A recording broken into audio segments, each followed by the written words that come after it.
What's up, guys? It's Bolt, and I'm back with my first ever Lords of the Fallen build guide. And in this video, we're going to go over my Inferno Reaper build. And yes, we are starting things off meta with quite possibly the strongest weapon in the game. And the Light Reaper daggers are quite possibly the strongest due to its special attack. Now, you do need to complete a quest to unlock the special attack for this weapon and all of the special weapons in the game. I will leave a link to the wiki in the description box just so you can know how to complete the quest in order to get the special attack and to acquire all of the gear in this video. But let's go over the weapon itself. These dual daggers actually, not only does the special attack do so much damage, but the normal attacks do pack quite the punch, and they attack very fast, especially paired with the Inferno weapon. Now, the optimal rune setup that I have here is through I tested extensively, and I found that these runes were the best, and that is the Shun rune to increase your elemental damage, and then Demexis runes ×2 to increase our physical damage. Now, it says physical damage, but it's not quite just physical damage. It seems like it's just entire weapon damage. That's what it looks like from the testing. If somebody could prove me wrong, please do, and just drop a comment. But from my testing, it looks like it buffs your damage completely on the weapon.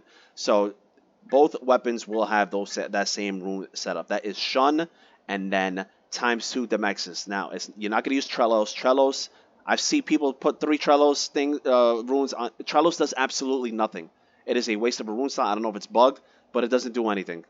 And then I think the one that buffs fire damage, Tyrannix, I think it's called, that is inferior to these as well. This is the optimal setup for maximum damage that you will want for your Light Reaper daggers, from my testing anyway. Now, on to the catalyst. You're going to want to use the most powerful catalyst to get the maximum spell power for our spells, and that is the Queen Sophia's catalyst, which gets the S scaling in Inferno.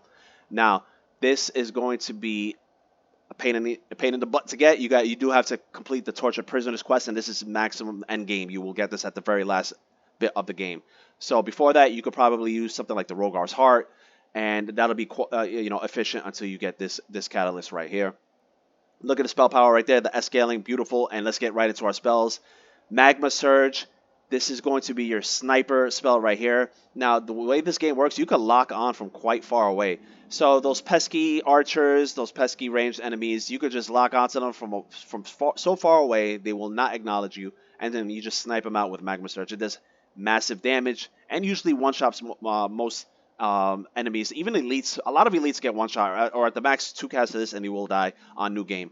New Game Plus is a different story, but this build is ready for New Game Plus, and you will have nothing to worry about taking this build to New Game Plus.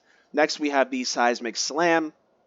Now, this is the best spell in the game, in my opinion. Very versatile for PvP and PvE. Now, this thing has very surprising range. You don't think it's going to make it that far, but it does. And it's best used at medium range.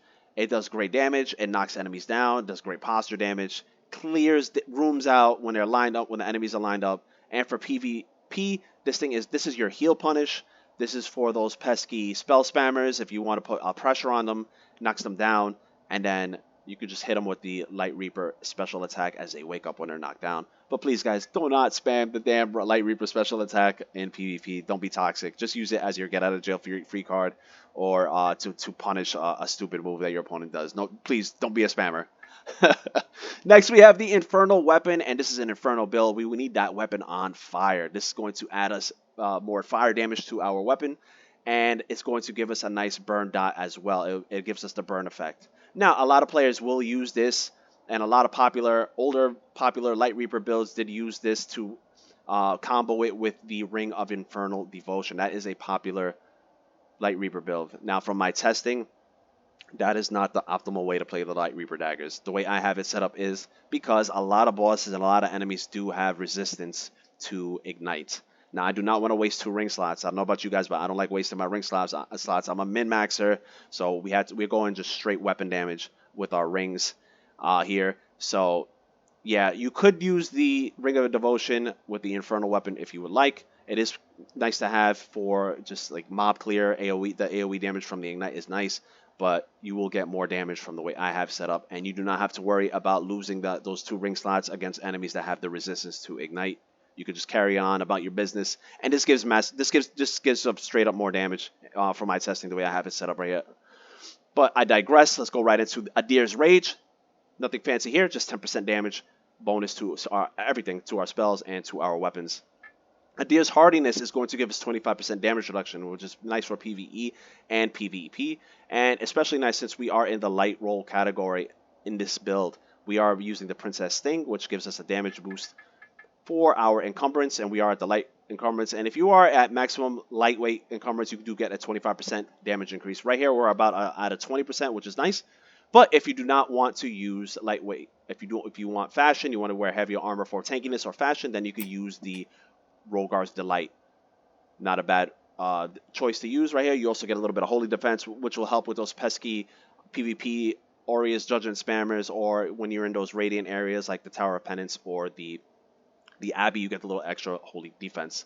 Now, I forgot to mention an alternative spell to Magma Surge. If you are a PvPer, enthusiast like I am, Magma Surge, you will not hit an opponent with Magma Surge. So I like to use the Severing Blades, as it does complement the Seismic Slam quite well, as this is a horizontal attack, whereas the Seismic Slam is a vertical attack. And the Severing Blades come out quite quick as well. So that's my preferred spell setup for PvP. And then for the rings, I am using Dual Grayson's Ring. You're going to need to do 2 playthroughs, obviously, to get them. Or you can have a friend or a buddy drop you these. So go on the Discord, go on the Reddit, ask for or drops, and somebody will be kind enough to drop you these. This is going to give us all damage to our Light Reaper daggers. I know it just says deal additional damage. Is very vague, but it is boosting, from my testing, it is boosting the fire portion and the physical portion as well. About 10% on each, and they do stack, so we're getting 20% damage. And this is what's going to give us those big-time one-shots. Big time damage on our R1s and our R2s, and just big time damage everywhere. And again, from my testing, much more efficient than the Ring of Inferno, the dual Ring of Infernal Devotions, or the Ring of Infernal Devotion and the Wildfire Ring. Those are the 2 popular combos paired with the Eye of the Bloody Pilgrim. That is a popular setup that I've read about and seen, but again, a lot of enemies do have resistances to those things, and I do not want to waste ring slots, so I did go just straight weapon damage on it, and it is superior. Yeah, as you saw in the video, how these bosses just got melted. Even bosses who are resistant to fire, like Sundered Monarch and Corrupted Judge Cleric, they got instantly deleted. Let's go over the stat allocation now. Now, we are level 125 here, and that is because this is just my soul's mentality. You could level up to your heart's content. There is no penalty in this game to matchmaking. With leveling, this seems to just have a matchmaking pool of infinity. So level up as much as you want. But what you want to prioritize is Inferno. Yet now, yes, I know the Light Reaper daggers do have the agility scaling, same as Inferno, but we want the fire portion of the Light Reaper daggers to be the main source. Just because of the special attack is fire, and it does scale off of Inferno, so we wanted to hit that the last soft cap of Inferno with 75. Now, if you're going to go end game, new game plus, whatever, then yes, get your agility up to 75. But first, prioritize Inferno, and also get your prioritize your vitality. Do not play these games without having any vitality, so you get one shot and die and then complain about the game. No. Vitality, you want that soft cap of 40. Endurance, I also hit the soft cap of 20. If you do see yourself suffering from stamina issues, which you shouldn't, because we are lightweight and we are using daggers, which are very stamina efficient, then increase your endurance. But 20 should be more than enough to carry you through multiple new games. And I only recommend putting points into endurance if you have nothing else to put them in, because after your Inferno status maxed out and your vitality is where you want it to be, then you're going to want to start putting points into agility, which I have 25 points in, just to get a little bit more damage into our Light Reaper daggers. But that's what I would prioritize first, is Vitality, Inferno, and Endurance. You can leave Agility last, and then you should be fine with that. And this level 125 here is more than capable of handling New Game Plus very easily. And it's your subsequent New Game Pluses where you're going to want to start maybe putting points into Vitality more to get it up to at least 60 if you're going to those deep New Game Pluses, in my opinion. Now, leading up to this build, how do you start? You're wondering, like, you want to start... this is a Deprived class. I like to just change builds a lot, so I just went with the Deprived class for this one. But if you want to min-max, you can start with the Pirate Cultist class, or if you have it unlocked, you can use the Lore class. Now, starting out with the gear, what gear do you want to use leading up until you get the daggers and their special attack unlock? Now, The Raw Mangler Axe is the starting for the Pirate Cultist, I believe. Now that's a good weapon. You can pick up another one early on from an enemy drop and dual wield those until you get this weapon right here, Bloodlust. You could get this very early on. You could dual wield that with the Mangler Axe, and if you're lucky enough, you could have a buddy drop you 2, and you could dual wield the 2 Bloodlust until you get to maybe the Fallen Lord Sword, which is also acquired quite early on. Now this weapon is also very strong as it does inflict a lot of ignite status. So this also goes very well with the Ring of Infernal Demotion. In like 1 or 2 swings, you will proc that ignite status. So the Raw Mangler Axe, I recommend dual wielding with the Bloodlust. And if you do like the heaviness, if you don't mind the heaviness of the Fallen Lord Sword, this is another good option, as all 3 of these weapons right here are acquired extremely early on in the beginning of the game. So you could start off with something decent. And then at the end game, also, we get the Grinning Axe. Now, this is a monster. This is a bully weapon in PvP, because it also procs ignite insanely easily and burn simultaneously, and you pair that with the Eye of the Pilgrim, Bloody Pilgrim, and with the extra wither damage, you use your burn status effect and the ignite status effect to deteriorate the wither damage, and it's just, yeah, it's a nightmare for your opponents. But this is very end game. You unlock this, so you'll at that point you'll probably have the Light Reaper Dagger build already set up.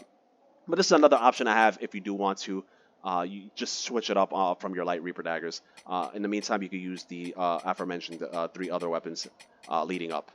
As for leading up gear accessories for your rings, you could get the Ring of Night's Fire early on.